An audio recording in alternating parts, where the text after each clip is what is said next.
Hey, Thomas here. Let's dive right into how to reclaim your power, lead with peace, and finally live a life that reflects the man that you truly are.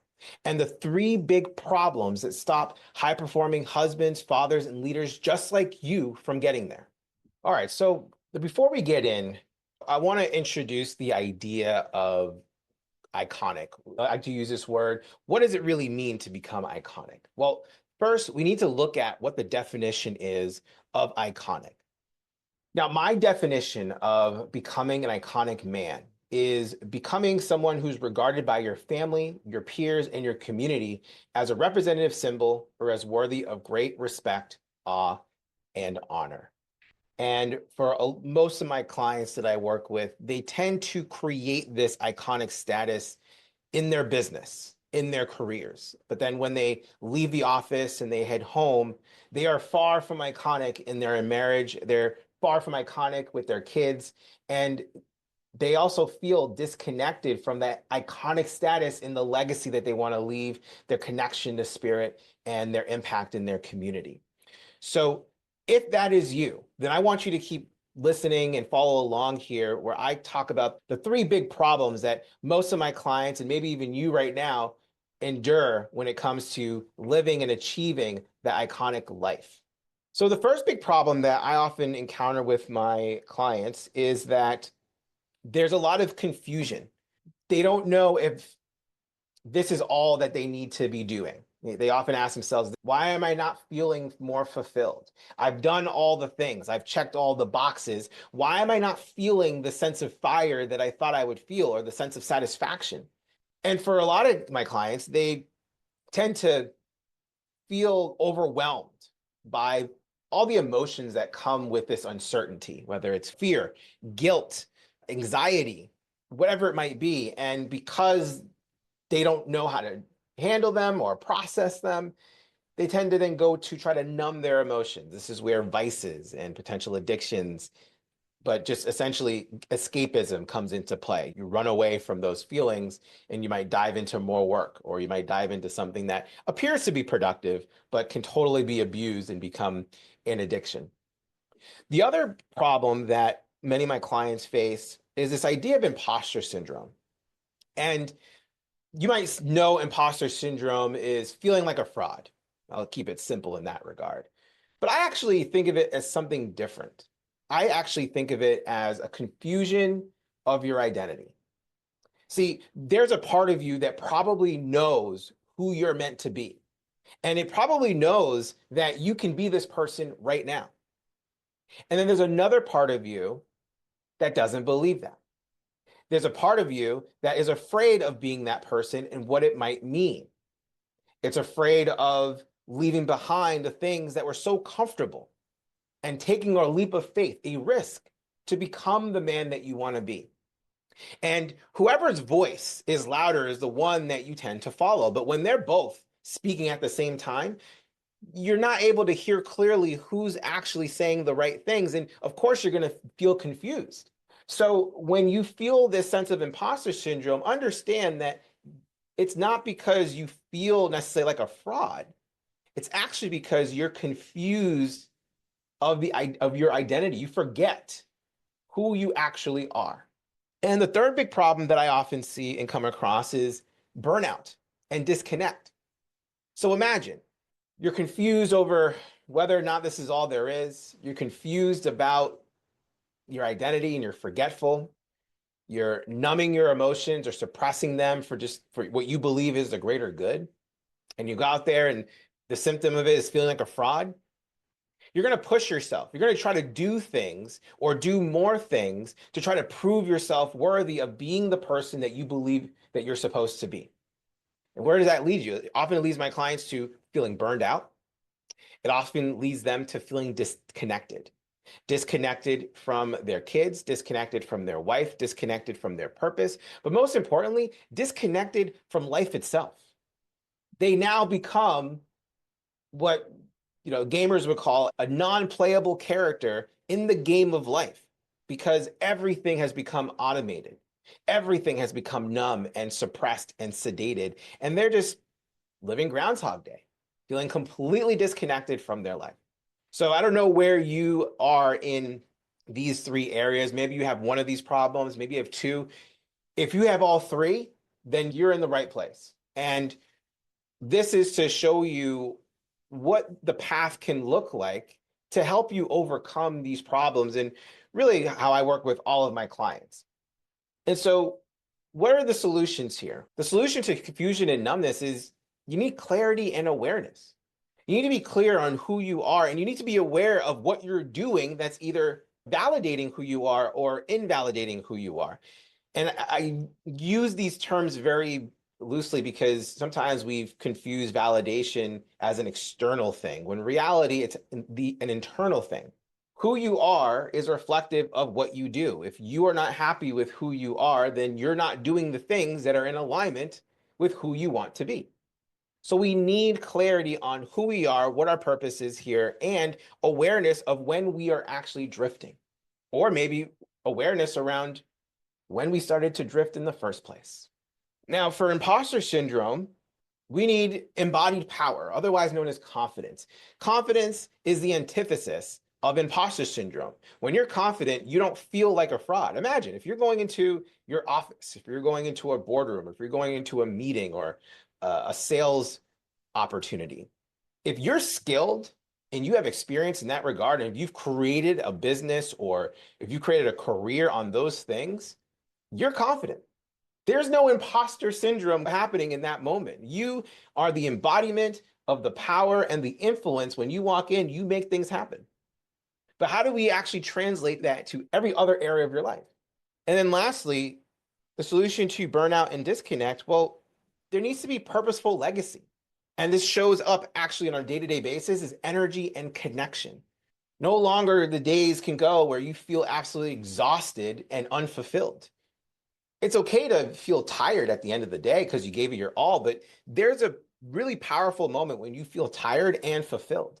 It means you've lived a full life that day.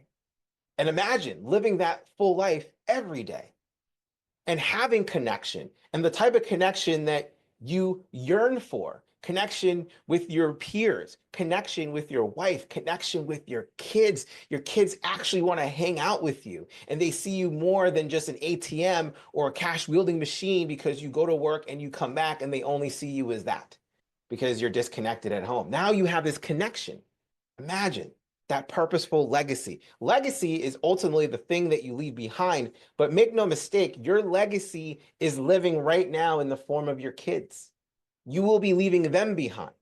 And when you put energy and connection into that, then your legacy multiplies exponentially.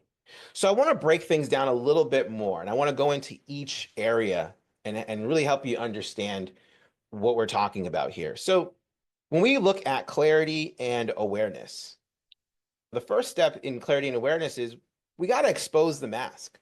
Well, what does that really mean? Well, it means stop lying. Stop lying to yourself. Exposing the mask is really about helping the man see where he's been performing, pretending, or hiding, so you can reconnect with your truth. And listen, before any growth happens, you must be willing to be honest about when you are out of alignment. When you're not being true to yourself, when you're not living what you know to be your purpose, we have to be aware and we have to be honest and call it out.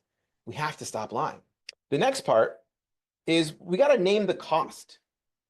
Now, this might seem strange to say, but once the lying is done, once we are now willing to say the truth to ourselves, the next step is we have to take a look at what living this life has cost you up to this point.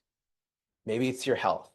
Maybe it's your sense of connection with God or a higher power of your understanding. Maybe it's a connection with your wife or your kids or your community.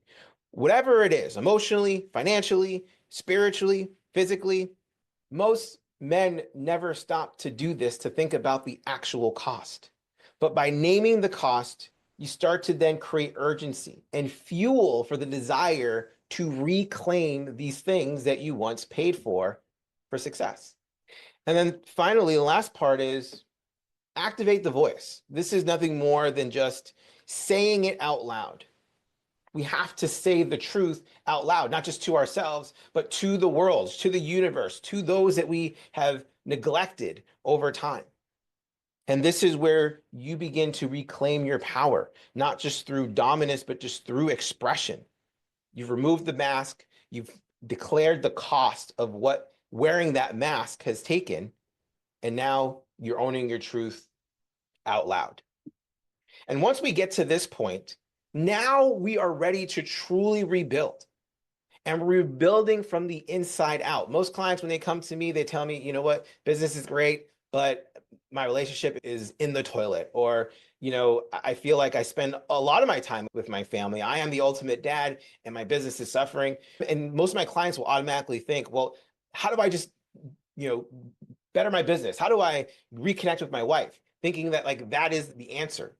But that's only a symptom of what's really going on, which is your internal world is completely out of whack. So we are going to, now that we've said it out loud and we've expressed the truth, we are going to rebuild from the inside out. And so this is where we start to build our confidence. And the first step here is we rebuild the foundation. Rebuilding the foundation is about establishing your internal structures, the routines, the rituals, the systems, the rhythms that support the man that you are choosing to become. Because without a solid foundation, without solid systems and tools, the transformation that you make will only be temporary. And I know this firsthand. Back in the day when I used to make a leap in my life, it would only last for about 2.5 months before things fell off the rails. And it's because I didn't have systems underneath me to support me in case there was friction or conflict or a setback. I was always taken back. So this is where we can bring order, consistency, and intentionality into your life in a way that ends up showing up as integrity. Integrity that your wife can see, your kids can see, and others can see, so they can start to believe that you are actually the person who you're trying to become and you're not pretending to be. The next step here is we need to install the new OS. The new OS is the new operating system. Now we have to upgrade your internal system that is driving all of this, all of your systems, routines, your rituals. It's all being driven by your internal OS, which is really about your mindset, your values, your emotional processing, but also your boundaries. And so this is where we get to reprogram limiting beliefs and regulate emotions in real time. And we replace these moments of fight or flight or survival patterns with things that are more constructive and power-based principles of leadership and discernment and communication. More on that later. And then the last step into embodied power is you practice presence. Simply put, you just show up and you stay showing up. You don't allow yourself to be distracted. This is where your power starts to become embodied. It's not just about having routines and the internal operating system, but it's about how you show up in real time when life tests you. And oftentimes I see my clients fail tests that they should be passing because they are the person that they ought to be, but they don't have the systems in place. They don't have the mental fortitude to overcome those challenges. Now you have that, and now we get to be in practice where you build the ability to stay present. You don't run. You don't have the program of escapism come alive again and bring you back to disconnection and numbness. And it allows you to show up powerfully under pressure. It allows you to show up grounded and without needing to control everything or to feel like you need to run. Now imagine that, having the confidence to stick around knowing that you got this. And you know what's even cooler? The more you do this, the more you create integrity and you show that you are a man of integrity, the more you start to embody the emotional patterns and the strength to do that. And then you practice the presence. You know what's going to end up happening? You're going to start to see other people kind of lean on you. They're going to start to rely on you. They're going to start wanting you to be there. And you then become the calm in the storm. You don't become the accelerant of the storm. And then once we start seeing that together, we get into the purposeful legacy. And it starts with restructuring the kingdom. You have to understand, you are a king. You are the head of the household. You are the person that is running the ship. And your kingdom right now is a complete mess. Now we get to have the confidence. Now we have the clarity. And now we can have the intentionality to rebuild. And this is where you bring order into your world. It's not enough to be grounded. It's not enough to be at peace internally, but it's about now making sure that your calendar, your commitments, your conversations, and your environment align with this identity of who you are, this iconic identity.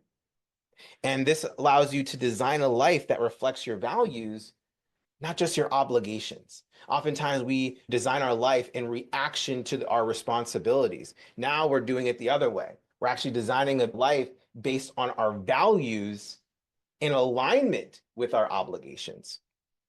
And now after we do that, then we jump into reigniting the relationships. Now we can actually really put focus because now we've shown up, we've proven that we have the systems in place and we are the man that we are saying that we are. And now we can restore emotional intimacy with those that we love. We can now show up in what I call relational leadership, where you now can lead these relationships and the people who are in relationship with you can trust you in leading them in a healthy direction, whether it's in marriage, whether it's in fatherhood, and other key relationships. And so the man that you've become can now show up in the conversations, the connections, and even the conflicts that matter most.